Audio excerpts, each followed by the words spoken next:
Sa panahon ngayon, dapat ang seguridad ay hindi na mahal.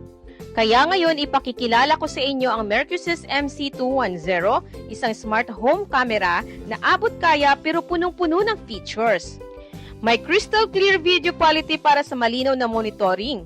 Kahit maliliit na detalye ay kita dahil meron itong 2K image quality and 3 megapixel Ultra HD resolution. Buong silid, isang tingin lang, walang blind spots dahil may 360 degrees pan and tilt coverage. Tingnan nyo naman ang living room ko, almost 80 square meter yan pero kitang-kita lahat. Sa gabi naman, klarong-klaro kaya tuloy ang bantay kahit gabi dahil may night vision ito up to 40 feet. May motion tracking, person detection at baby crying alerts.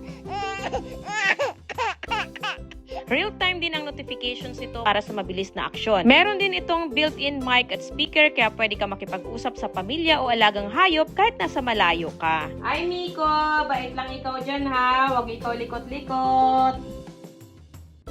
Sa storage naman, huwag kayong mag-alala dahil meron itong microSD slot up to 512GB at cloud storage support kaya flexible at secure. Worried ka naman na makapture ang mga sensitibong mga ginagawa? Don't worry! Dahil pwede mong iset ang privacy zones para hindi ma-record ang mga sensitibong aksyon. Sa ganito kaganda at kadaming features ng CCTV camera na to, napapadali ang aking trabaho dahil kahit nasa biyahe ako ay nakikita ko at namomonitor ko ang aking bahay at ang aking alagang hayop. Murang-mura lang ang Mercusys MC210 compare sa ibang brand sa dami ng features nito sa halagang 999 pesos. Kaya naman, marirecommend ko talaga to.